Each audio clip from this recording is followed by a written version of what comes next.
Halo, perkenalkan, nama saya Kevin Del Piero. Saat ini saya adalah mahasiswa dari Ilmu Komunikasi PJJ dengan nomor induk kemahasiswaan 0104522069. Hari ini saya akan membahas topik penelitian yaitu revolusi branding politik di era digital, yang mana saya lebih fokus menganalisis pergeseran strategi dari siaran satu arah menjadi dialog interaktif di media sosial. Dan saya ingin juga ingin tahu bagaimana dampaknya pada loyalitas pemilih Indonesia. Nah, latar belakang pemilihan topik ini juga saya didasari pada komunikasi politik yang saat ini sudah mengalami transformasi yang signifikan, ya, sehingga perubahan ini membawa implikasi besar kepada cara politisi membangun citra dan menjangkau pemilih. Nah, dari melalui media sosial ini, bagaimana dia bisa menjadi alat strategis yang tak hanya digunakan untuk menyebarkan informasi, tetapi juga untuk membangun identitas politik melalui pendekatan personal dan emosional. Nah, fenomena ini menjadi sangat relevan karena meningkatnya jumlah pengguna media sosial di Indonesia telah mencapai 202,6 juta pada tahun 2021. Nah, hal ini juga mencerminkan potensi besar untuk komunikasi politik digital yang lebih luas dan langsung. Kita juga harus paham bagaimana pentingnya media sosial dalam membentuk persepsi publik membuat branding politik menjadi instrumen utama dalam strategi kampanye. Branding politik memungkinkan untuk politisi dan partai politik menciptakan diferensiasi yang jelas antara eh, yang jelas serta mengembangkan hubungan emosional dengan pemilih. Nah, dalam konteks ini, political branding tidak hanya berkaitan dengan pencetakan tokoh politik, tetapi juga mencerminkan nilai-nilai, ideologi, dan positioning partai di benak publik. Oleh karena itu, penelitian ini menjadi penting untuk dilakukan sekarang, mengingat semakin masifnya pengguna media sosial dalam kampanye politik dan kebutuhan untuk memahami strategi komunikasi yang bukan hanya efektif secara teknis, tetapi juga memiliki kedalaman nilai yang sangat tinggi. Yang mana kita tahu ini bisa berdampak bagaimana representasi nilai dan personal branding yang dapat saling melengkapi dalam bentuk citra politik. Penelitian ini juga saya harapkan untuk dapat memberikan kontribusi teoritis dan praktis bagi pengembang strategi komunikasi politik di era digital, serta membuka ruang diskusi untuk lebih kritis terhadap praktik branding politik yang selama ini fokus pada aspek visual dan popularitas semata. Nah, kita sini lihat bagaimana permasalahan mendasar dalam branding politik digital. Yang pertama adalah minimnya representasi nilai. Di sini kita tahu bahwa komunikasi politik seringkali terjebak dengan pada jargon-jargon kosong dan pencitraan tanpa adanya nilai-nilai inti yang disampaikan dan menyangkut pada ideologi partai. Nah, ini juga kalau misalnya lihat adalah adanya dominasi popularitas personal. Jadi, uh, fokus berlebihan kepada figur salah satu tokoh politik ini membuat partai tampak seperti produk konsumsi, sehingga beresiko menyempitkan agenda politik. Yang ketiga adalah kekurangnya integritas strategis. Nah, hal ini juga bisa berdampak pada citra personal tokoh yang kuat seringkali tidak terintegrasi dengan branding partai. Sehingga hal ini juga beresiko mengikis identitas institusional. Yang terakhir itu adalah tantangan gender. Nah, politisi perempuan di sini juga memiliki tantangan yang unik, di mana strategi politik branding tertentu dapat memperkuat stereotip yang bagaimana bahwa oh ternyata pemimpin perempuan itu memiliki kepemimpinan yang lemah dibanding seorang pria ataupun pemimpin dari laki-laki. Terus selanjutnya yang saya sampaikan adalah bagaimana uh, penelitian ini untuk dibahas pada literatur review. Saya ambil ada 5. Yang pertama adalah political branding sebagai instrumen.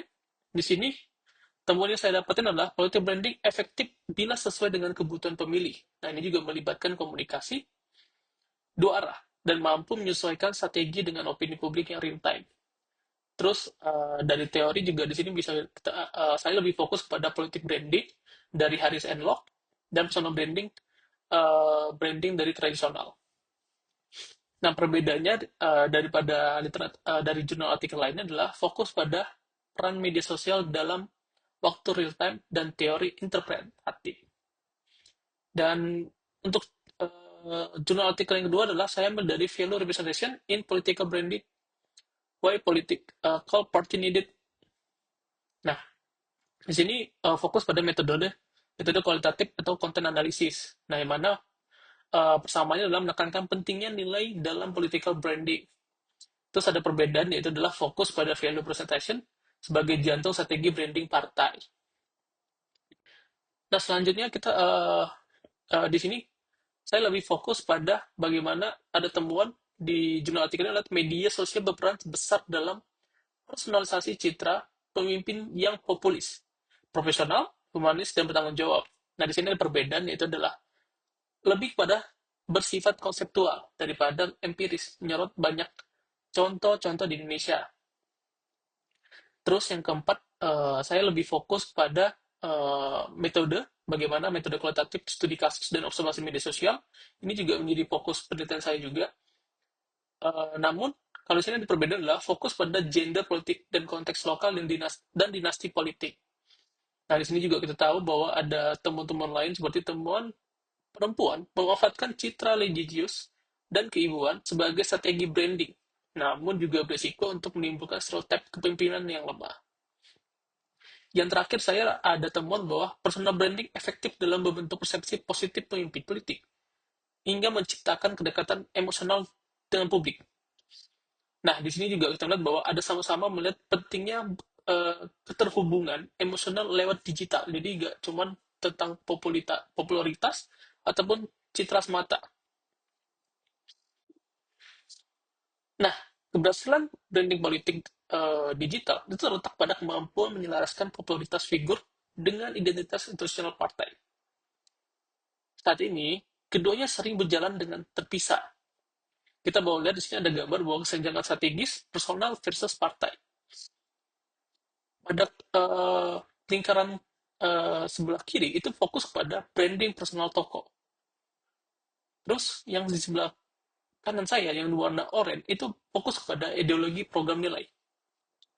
Yang mana kering juga bawah ada gabungan antara populis, humanis, dan merakyat.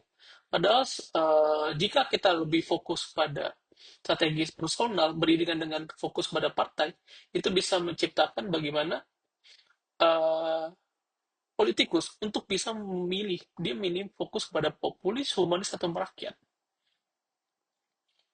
Dan ini jadi kadang hal-hal yang paling terabaikan karena beberapa politikus muda itu lebih fokus kepada branding personal tokoh dibanding dia bisa menciptakan uh, sifat karakter pemimpin yang populis dan kadang seringkali melupakan adanya ideologi ataupun program-program nilai yang dibawa oleh partai. Nah, di sini juga saya membawa teori representasi. Dari sini juga membahas bahwa kerangka analisis komunikasi politik. Nah, untuk memahami fenomena ini secara holistik, penelitian ini juga menggunakan tiga pilar teori yang saling melengkapi, dari proses penciptaan pesan hingga penerimaan pesan ke audiens. Yang pertama adalah teori representasi menjadi fondasi utama dalam penelitian ini. Mengingat konteks branding politik berkaitan erat dengan bagaimana pesan-pesan dan nilai-nilai ideologis ditampilkan dalam media, terutama media sosial. Nah, menurut Stewart juga representasi adalah proses aktif dalam membangun makna melalui simbol, bahasa, tanda-tanda visual. Representasi tidak sekedar mencerminkan kenyataan, melainkan juga membentuk kenyataan sosial melalui proses seleksi dan konstruksi pesan. Dalam konteks ini adalah nilai-nilai ideologis yang diusung oleh partai politik, seperti berpihak pada rakyat, kemudian nasionalisme, regionalitas, ataupun modernitas. Kadang juga tidak ada secara alami, melainkan dikonstruksi melalui narasi, citra, dan simbol-simbol yang ditampilkan dalam konten media sosial. Representasi nilai media sosial menjadi krusial untuk membangun diferensiasi partai dan menciptakan ikatan emosional antara partai dengan pemilih. Tanpa representasi nilai yang kuat, citra politik berisiko menjadi dangkal dan terjebak dalam strategi visual semata.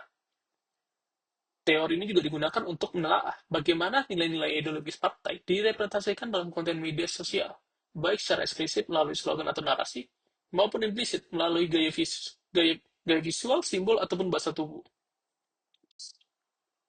Nah, yang kedua adalah konsep dari politika branding. Kita melihat bahwa dari pengembangan teori brand dalam komunikasi pemasaran ke dalam konteks politik, menurut Newman, politika branding memproses bagaimana menciptakan identitas positioning, dan diferensiasi partai politik di benak pemilih, layaknya sebuah brand. Nah, partai politik juga memiliki tokoh politik, bahkan kebijakan yang mereka usung untuk dibentuk dan diposisikan sebagai produk dalam strategi pemasaran. Brand politik terdiri dari tiga elemen, yaitu identitas, apa yang ingin disampaikan, kedua citra, bagaimana publik ingin memandangnya, dan ketiga adalah bagaimana pengalaman publik terhadap identitas politik tersebut, yang kita bisa sebut itu sebagai reputasi.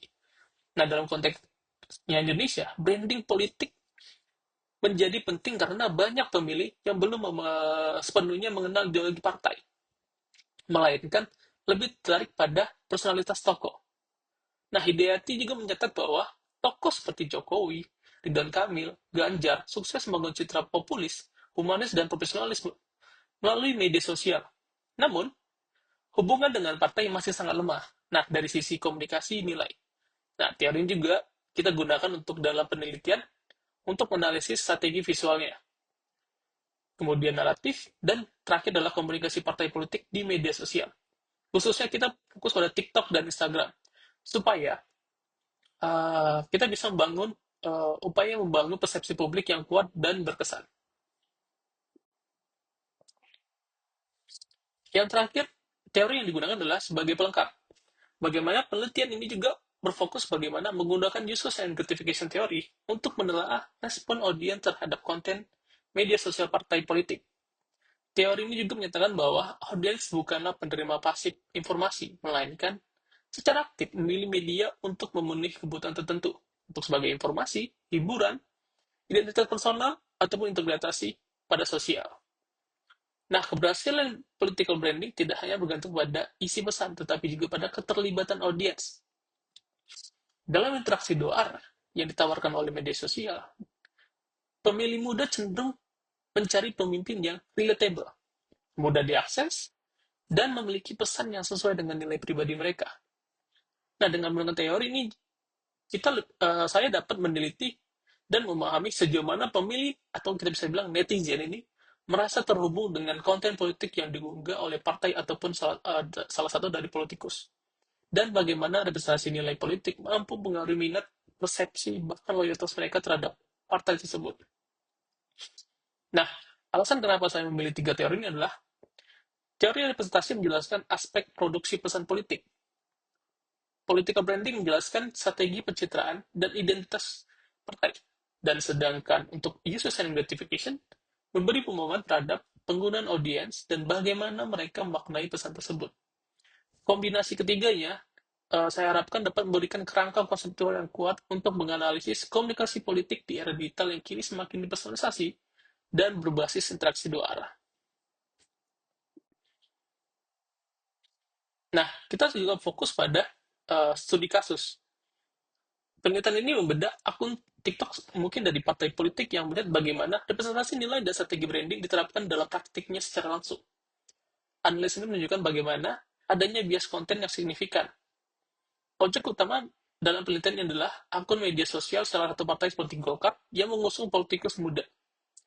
Teknik yang digunakan adalah untuk pengumpulan data. Itu pertama adalah observasi media sosial. Yang kedua adalah analisis isi kualitatif. Yang ketiga adalah analisis semiotika. Dan yang keempat adalah dokumentasi sekunder. Kita lupa kumpulin artikel berita ataupun data publik. Nah, kalau dari ilustrasi ini adalah kita bisa melihat bahwa ada grafik yang mengilustrasikan temuan bahwa konten yang berfokus pada isi humanis dan populis tokoh itu lebih cenderung lebih besar, sebesar 55%. Dan seringkali mendominasi platform-platform media sosial seperti TikTok ataupun Instagram. Sementara, daripada reputasi nilai ideologis itu hanya 15%, kemudian daripada penjelasan program partai, partai yang mendalam itu hanya 20%, dan porsi lainnya itu lebih kecil, hingga 10%. Nah, dari sebagai implikasinya adalah kita bisa melihat bahwa perangkat popularitas versus fondasi loyalitas. Yang mana adalah sebagai strategi branding bukan hanya mengejar popularitas visual, tapi juga dapat memberikan keuntungan sesaat. Namun, berisiko gagal membangun loyalitas pemilih yang kokoh dan berkelanjutan. Nah, representasi nilai yang otentik atau garis yang warna uh, Oren itu menentukan bagaimana pertumbuhan awal yang lebih lambat, namun memiliki potensi yang menciptakan loyalitas yang lebih kuat dan tahan lama. Namun sebaliknya, ada lonjakan popularitas sesaat pada garis yang warna hijau, namun cenderung fluktuatif dan tidak stabil.